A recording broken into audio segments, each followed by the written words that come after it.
Euskeraz lan egitea eta euskeraz hartatua izatea administrazio publikoak bermatu beharreko eskubide batzuk dira. Zoritzarrez, Euskal Herrian, eskubide hauek ez dira bermatzen. Hori gutxi balitz, baditugu euskarafoboak diren alderdi eta sindikatu batzuk, edozein euskalduntze prozesu ematen denaren kontra bilakatzen ari direnak eta euskera guztiz sokoratu nahi dutenak. Hoien artean, esan dezakegu alderdi politikoen artean, Nafarroan UPN eta PSN ditugula, eta Euskal Herrian PSE ere. Eta sindikatuen artean Komisiones eta UGT badaude, Vox eta PPR-ekin batera.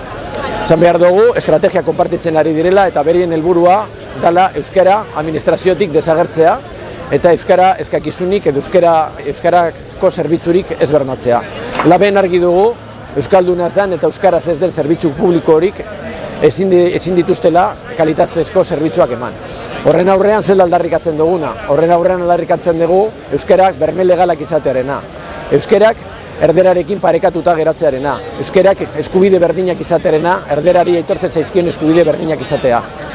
Eta edozein langile administrazio publikoa lan egiten duena, hizkuntza biak ezagutzearena, eta derrigorra izatearena hori administrazio publikoan lan egiteko.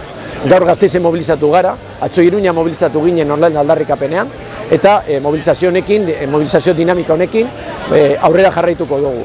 Gure helburua argia da, interpelatzen ditugu parlamentu bietako alderdi guztiak, horren inguruko pausoak eman ditzaten. Euskara berma dezaten, euskara babes legalari eman diezaiotela euskarari, eta euskara parekatu dezaten erderarekin, eta erderari aitortzen zaizkion eskubide berdinak izan ditzala euskaraz.